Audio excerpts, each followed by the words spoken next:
Dave Archer, if I can ask you to appear and show yourself and unmute yourself, and we can get started with, talking about some moles. I can hear you. Can hear me, Dave? I can hear you. And there we go. I can see you as well. You can see me as well. I can see you as well. Absolutely. Can everybody see now? Indeed. I'm going to leave you to it. Okay. Okay. And, good luck and have fun. Thank you. Good morning, everybody. It's me again, Dave Archer. Sorry about that. A lot of you might know me, see me at talks and presentations. You may have seen me on doing this. I am a dinosaur. I've been in this industry for a very long time now. I started in 1979. In fact, when I look at myself on here, I can see how old I'm getting. But there we are. We can't change that. So what are we talking about today? We're doing mole mysteries and rural riddles. When I started in this industry back in 1979, believe it or not, we had a lot less legislation than we've got today, and things have changed quite dramatically over the period of time. Are we less cruel these days? Well, I actually, in a lot of respects, I don't think we are. Let me go right back in time and show you some things that I guarantee you won't have seen before. In fact, all through the talk, there'll be some bits and bobs which I think you'll find interesting. I have 5 minutes extra compared to anybody else, which is great, really, because you can get a lot more done. So what are we talking about? We want to go way back now into the, 1898. And what we have is, you ready? Right, everybody, what's this? It's a very rare implement these days, very, very rare. You might occasionally see one on a pub wall, but I'm going to start tripping people up here. What is it? In fact, you can look at the back and see the teeth on it. And everyone's saying, oh, Dave, it's a man trap. No, it's not. No, it's not a man trap.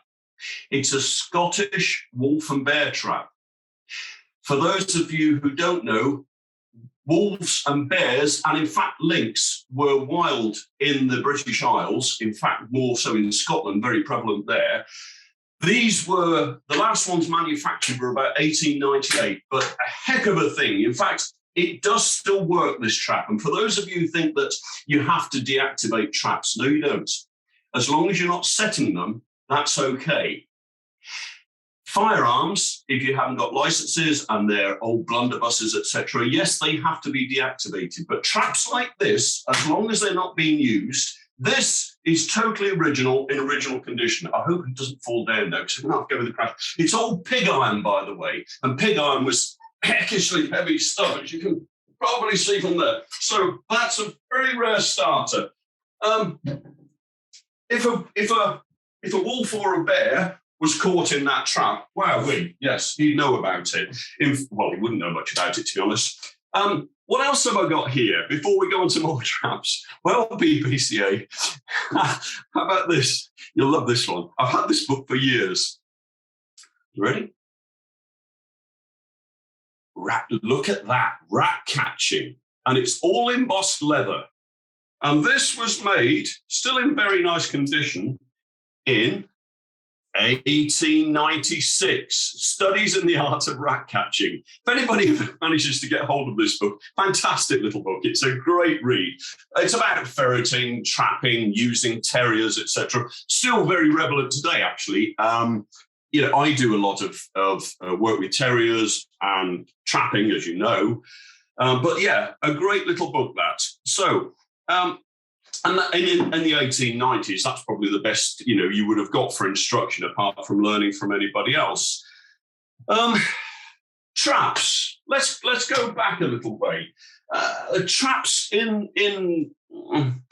even up to about 70 years ago, were pretty well non-selective. Didn't really matter what you caught, as long as you set your trap. Certainly, traps didn't have to be covered as much as they are today. Let me go through some of the real interesting, I think they are, little chaps that I've got here.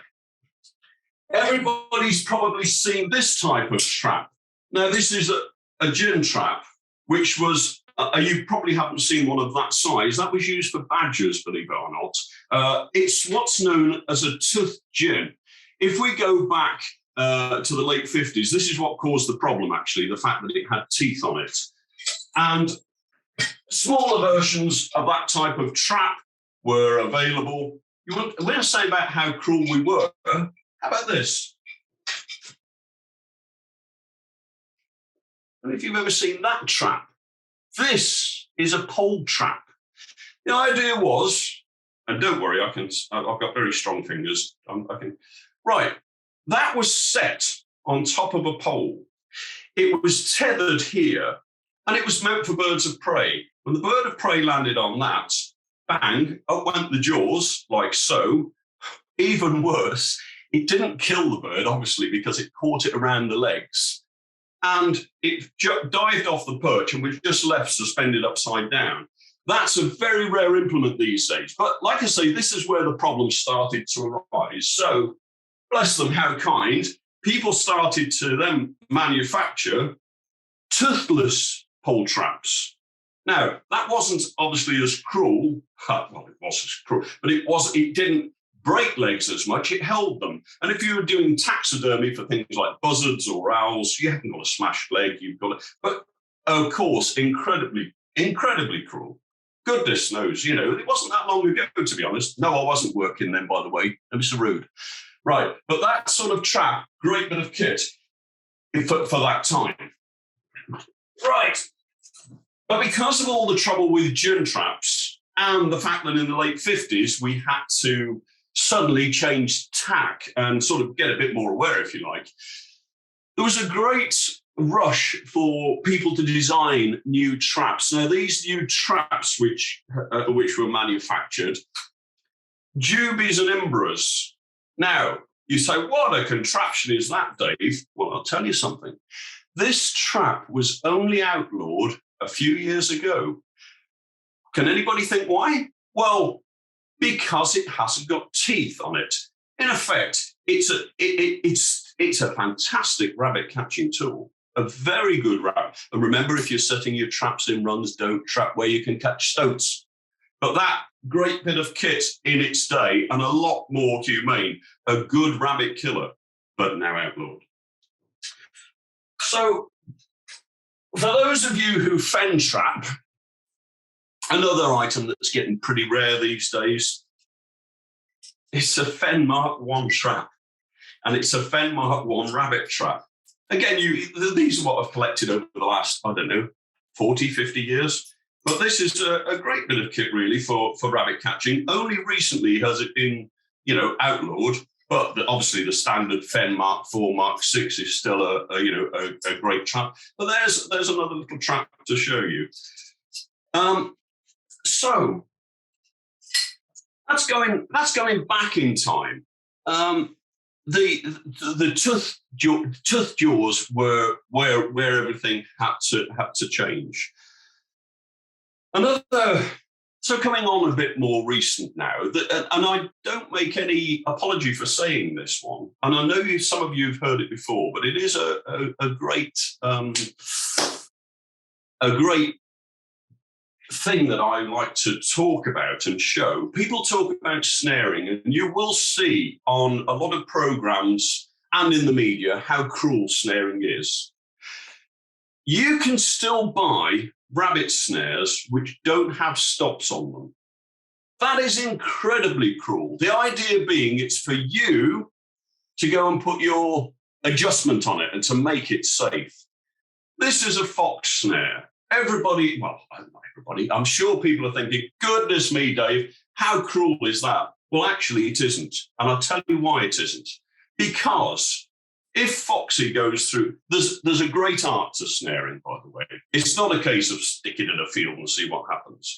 If you're competent at snaring, you should be able to catch old Foxy on the first time through by doing your field work. But why is this trap not cruel, or this snare not cruel? Well, I'm going to show you. Because when old Foxy goes through there, he doesn't even know his head's gone through it. And it pulls up, but it doesn't garrote him like a lot of people will have you know or have you believe.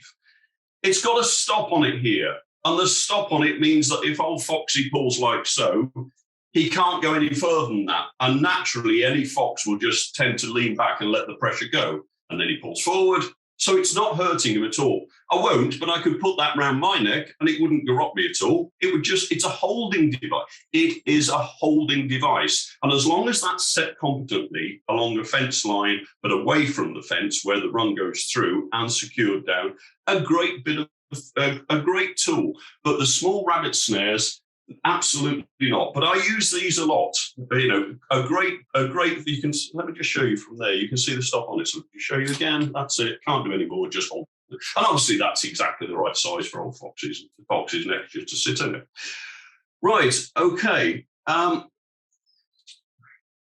Just show you a bit more of what a dinosaur I am.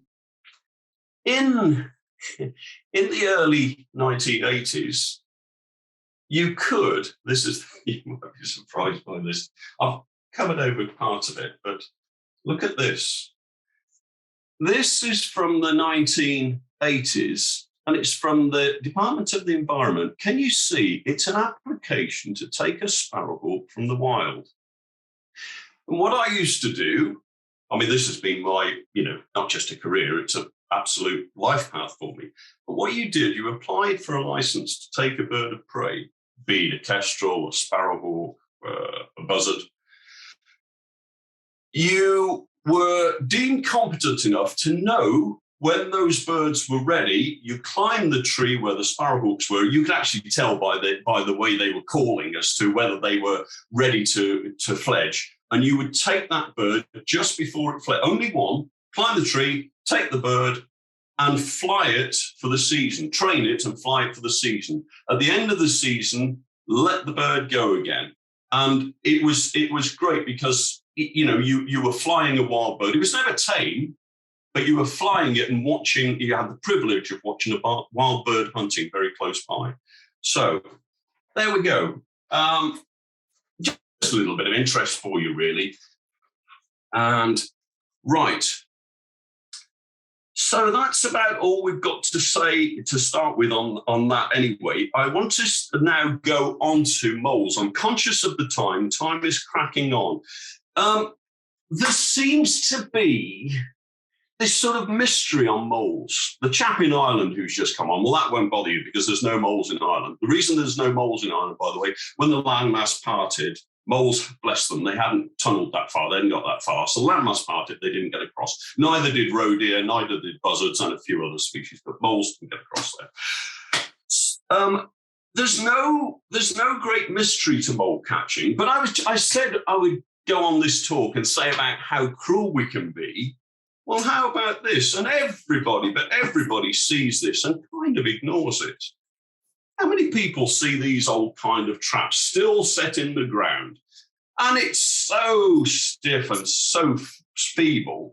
If old Moley dares to go in there and get caught, God, it's weaker than a politician's handshake. It's not a strong implement. But you'll still see them set. You'll see them in garden sheds. The mole might be lucky enough to be, I'm talking about what people consider to be a mole trap.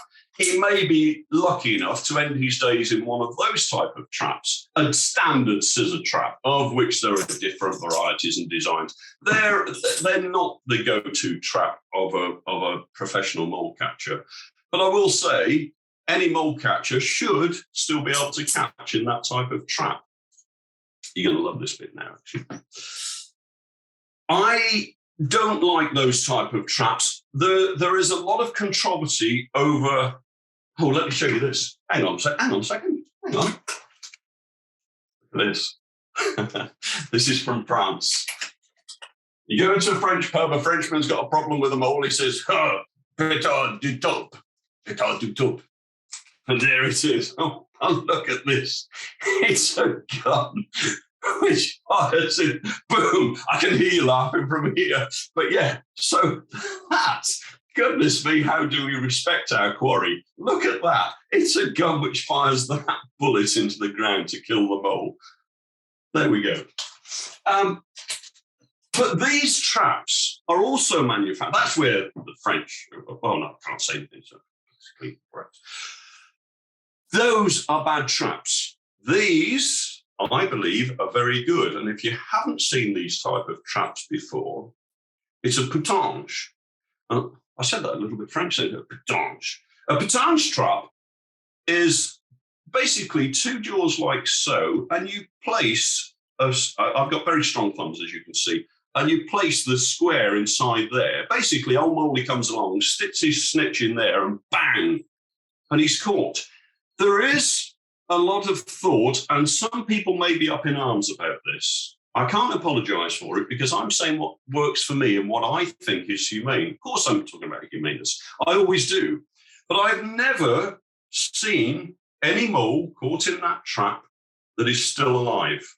The mole is caught by the snitch in there, dig. Now, people believe it is secured down to stop the mole pulling that trap away. That's not true. A mole, if he's flicked on the nose, will die. They've got very sensitive noses, and he's always caught by the front end. So if a mole is caught in that trap, it is pegged down so that you can see from above ground where that trap is. The great thing about this type of trap, you can sometimes get what I call a three-way split, where you've tunneled down and found the run, you've got one there, and one there. This is the only type of trap which will cover you for a three-way split. There are those people who say if you find a three-way split, just carry on, and you just put your traps in somewhere else. I don't agree. I think that on a three-wayer, and again, peg down 1, 2, 3, and you can see your peg. You see the idea. If this is the ground level, I'm not a smoker, by the way. That's just the rust off. Oh, another point. That's the rust off this trap. These traps, if you buy them, there's the only trap that I do like to see very rusty. Don't leave it brand new because your mumble pin here, mumble pins, by the way, on traps. Mole catchers used to keep them in the mouth. No, nobody could ever understand what they're talking about. So that's why that's called a mumble pin. True. That's why it's called a mumble pin. So your mumble pin goes in like so, and Moley pushes it out, and bang, he's caught. I think if that is rusted down, it stops that part from moving around too much. And the trap, scent. We could talk forever about scent and how it affects moles. I do believe that a domestic mole is an easier mole to catch than an agricultural mole. There is a difference there. I don't know why. I don't know everything. But that is a very good go-to trap. Because it's efficient and effective, and I believe humane. I've never seen a mole move out of that type of trap, or even found one alive in a trap. Let's be brutally honest about this. Well, no, I'm going to leave it till the end. Just be patient.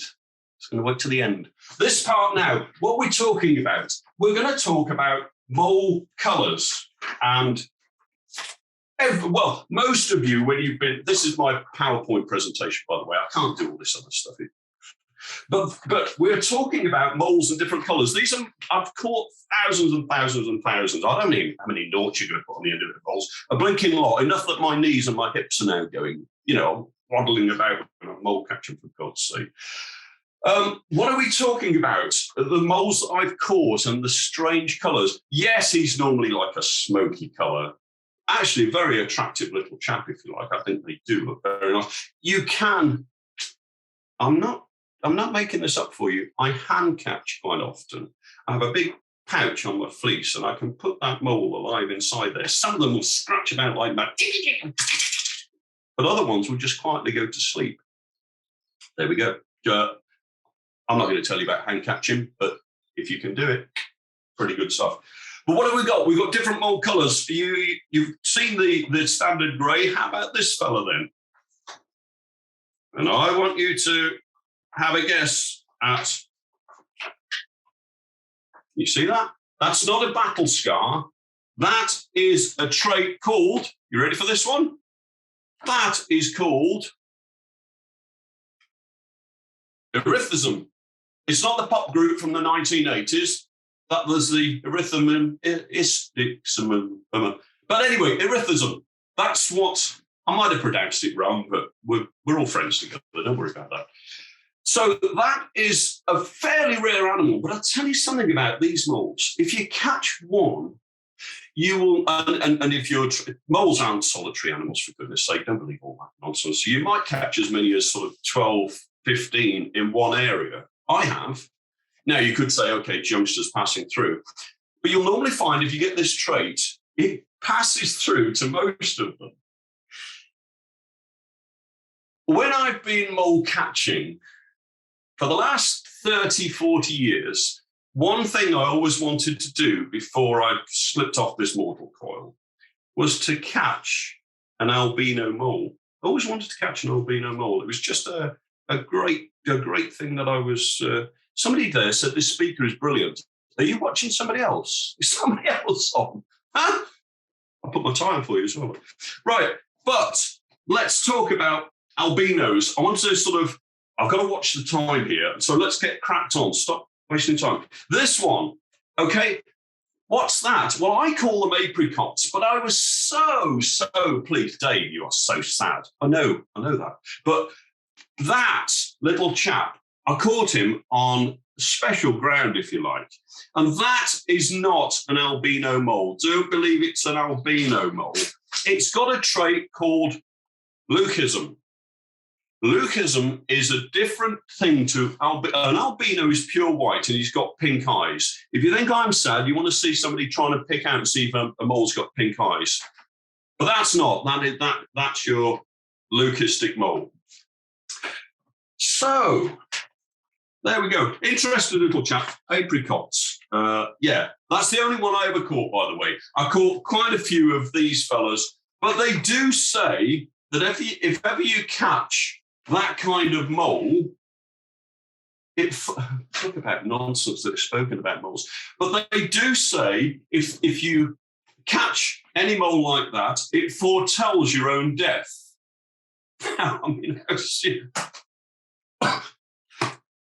there we go. Right.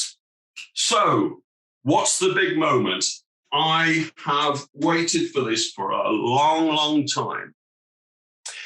You might think it's a bit sad. I don't care. I think all people with an iPhone 57 or whatever it is and sort of doing all that malarkey is sad. But that's, if that's your bag, carry on. Like my Uncle Dorothy said, there's an out queer as folk. What have we got? Well, I've spent a long time looking at traps, as you can see from this talk. Now, you should, if you're a mole catcher, recognize this trap. It's probably the go-to trap for most mole catchers, and undoubtedly, it's a great bit of kit. It's stainless steel. It's got very strong catch bars, and there might be some of you out there now sucking your gums, this chap. But let's be honest about it. However well you set this trap, there is the opportunity and the chance, and I've seen plenty of other mole catchers, plenty of mole catchers. Because the mole is underground, all of the legislation pretty well pertaining to moles has gone over his head. You like that? It's gone over his head. Oh, suit yourself.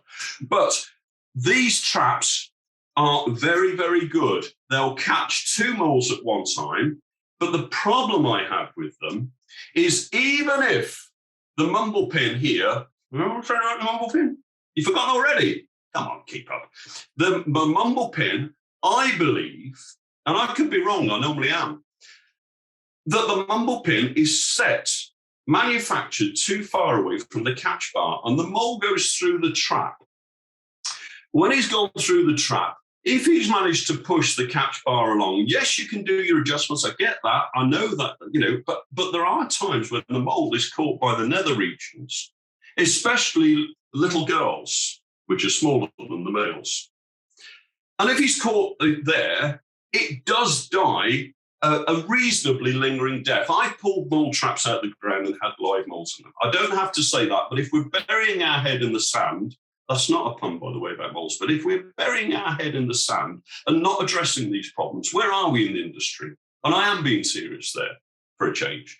So, Dave, you're wittering on. What have you got to show us? What I've got to show you is, for the first time, you ready for this? This is a big moment. Drum roll. the Archer adjustment. I have for you the Archer adjustment right here and right now, the first time live. And if ever you go past my house and you see that little blue plaque, you are welcome to come up the drive. It says, that's Dave Archer, the inventor of the Archer adjustment. And there he is down in the cemetery there. Maybe. So what have we got with the Archer adjustment? I've spent a long time on it, but it works. And why does it? I can feel all the trepidation here now. Right. What we have is your original mumble pin here. And I've got a dangly here. That is the original mumble pin. This here is the Archer adjustment. Why did I design this? Well, the reason I designed it is for the reason we said that part of the mumble pin can be pushed. And yes, I can hear some of you now say, yeah, but you can adjust it. But even if you adjust it, you know you will still catch moles by the back end. The Archer adjustment, you ready for this? I've shortened down the catch bar. I've drilled 2 new holes here, either end. Great thing about this trap, by the way, you can, especially in the springtime, catch a mole from either end. And it's good value for money. And one mole will go and see old Fred here and boing, he's caught as well. But what have we got? Well, we have the original mumble pin here. But this part is re-drilled. And imagine old Molly's gone through the trap. He's come through here, obviously, through this part. Look at me, doesn't I look like a heavy smoker? I'm not. Well, not anyway. That goes through there. And this part here, you ready? It's still as powerful. Now, I'm not into physics. I believe it's even more powerful because, you ready for this? Smack. Now, that trap has fired, and it will obviously go from either end. We all know that happens. So why, rather like the rabbit snares, which don't have stops on them, whereas our fox snares do, I'm not going to do that again. Christ, I've done it. How many times have I done that for you now? Keep up. But this one, I believe, is more humane. And what I'm saying is that for most it's set again now. Look how close I've got that to the... Now, why are large companies still selling imported tap from the Far East and China or whatever? We know that those traps are like Coke cans. They flex in the ground. They're not good quality. I've been onto them, but they're stuck in a little bit of a rut. It might be I'm not knocking them at all. I'm not saying that, but what I'm saying is that if we're being totally humane, surely to goodness we should be looking at this kind of stuff. So I'll just show you the Archer adjustment again. Bang. A much better. Now, I've tested that out in the field. There's no legislation that stops me adjusting a trap for a mole, and it's still inherently a duffus or doofus, whichever way you want to call it, style trap. I do believe the stainless steel ones are better, but that, set from both ways, is your Archer adjustment. I'm not looking... Dave, you could have patented that. I know I could. But I'm a bit of a dinosaur, and I'm not. If that makes the industry better, if somebody wants to run with that, if somebody wants to talk to me about it, I'll talk to you till the cows come home. Right. I think what we're on to now. I've gone over. I can't go over again. I went over last time. Rabbited. Do you want to? I know somebody say, "Can I have a look at that book again?" For those of you who came in late, why'd you come in late for Dave's talk? Should have been here earlier. But look. I'll show you again my little book, Rat Catching. Look, 1896. Look, it's got a little bit fox now, but I do love this book. I love all my old traps. They'll probably be going in the hole with me afterwards, but there we are. Just remember how cruel we can be. Look at that. And try, finally, to say, try. Don't just do your work with a sort of, oh, well, here I go, I'm out to work again. Always try and think of another angle. See if you can do it as humanely as you can. Make sure you've got stops on your snares if that's the work you do. Make sure that you are thinking about what you do, and don't sort of ever be inclined to, if you see those in someone's shed, put them in the recycling. There's a modern thing. Don't chuck it away, put it in the recycling. And just think about what you're doing. I think that's me, Natalie. If we're done for that session, if you're happy with that. Dave, I'm sending in my resignation now because I think you as a host would be so much better than me. Hopefully, can you hear me okay? My speaker has gone a bit funny. Funny enough, Natalie, I did have a phone call about an hour before you came on, and you coached by the door.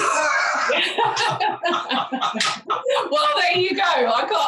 Do you know what? I'd happily pass it over to you because, yeah, it's so engaging. So there's been so many comments in the chat section saying about, how engaged and excellent you are. And it is amazing. And I think I've had plenty of experience now. God, if I can't get this right after, 4 or 5 decades, goodness me, I tell you what, like I say, it's just when I look at it, cool, Dave. Fantastic.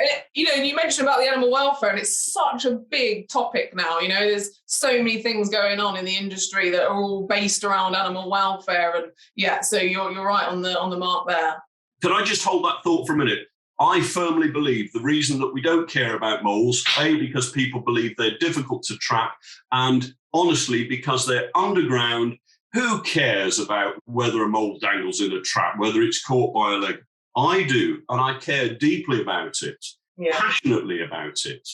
And if I'm out on of course I'm out on my own all the time, but agricultural work, it makes me wince, and I'm always thinking about the other angle of it. So there we go. Yeah. The archer adjustment. Okay? And I think that's the misconception about the industry, isn't it? We all care about animal welfare. We're not in making anything suffer, are we? And if we can make it better, then all the better, isn't it? Good. Great. So we've got a couple of questions. Let me bring them up. So, okay, David Barham here says, how often do you use Talionex on moles, Dave? Never. Absolutely never. No, I can't bear it. That's like driving a car which self-steers. For goodness sake, are we... hang on, I'll just get on the soapbox again. I've never, ever gassed... I should have said that I have never, ever gassed a mole. I never will. This is a personal view, but, I am allowed a personal view. Gassing, goodness me. That's even... Poor little moles... trap it humanely, end of. But if you want to gas, I'm not saying don't. It's just like, I don't know. It's just not my bag. Or like the iPhone, whatever it is, it's just not my bag. If you want to, it's still legal, carry on. Indeed. I suppose in the hierarchy of things as well, trapping, if we can do it, then let's do it. Because it's, that's it. A lot of people can't trap. There's no great white man's magic to it. There's nothing special about trapping. If you learn how to do it, I believe anybody can trap. Yes, you get a sixth sense. I could go on to saying that I can tell you in my mind when a trap's gone off. I can see in my dreams even when moles are heaving. They've got into my DNA. People won't believe, but it's absolutely true. I can go to a field where I've set 20 traps and go to the one that's gone off. Every time. There you go. No, fantastic. No, great. We've got one more here. So Robert Ayres, more of a comment really. So I'm not familiar with these, so hopefully this makes sense to you. But Robert says you can also use an American trapline trap in 3-way holes, i.e. a junction, instead of a French hunage trap. Both are effective. Very good. Yeah, trap lines. I have seen them. I find, crikey, Robert, you must make a few quid at this game. Trap lines, I find the cost prohibitive on them. I've never used them. Actually, I can also tell you why I've never used them. If you have success with these type of traps, why do you need to go on to anything else? But if trap lines work for you, where you go. Undoubtedly a humane trap. Because your fella goes in from the front end and it's caught. Yes. So, good traps, but I've never used them. Okay. Yeah. Fantastic. Great. Well, that was all the questions, Dave. You answered, you obviously covered so many things there. People are just dumbfounded, sat there thinking, wow. No, it's not. They've all gone home. No, we've got 247 people here. It's amazing. It's How great. many? They're all like, intrigued. 147. Haven't they got jobs to go to? Huh? No, Sam. No, they're here. They're with us. Well, everybody, thanks for watching. Thanks for listening. And I enjoy it. Of course, it's in my DNA, as you can see. But we enjoyed it thoroughly as well, Dave. Thanks so much. Hey, you see, I've got my trendy cup of tea. That's what you have to do when you're presenting these days. Have your cup of tea. So. Indeed. Well, thank you so much, Dave. We'll say goodbye to you and thanks again. Thank you, everybody. Fantastic. Take care. Bye-bye. Bye-bye. Thanks, Dave. Thanks.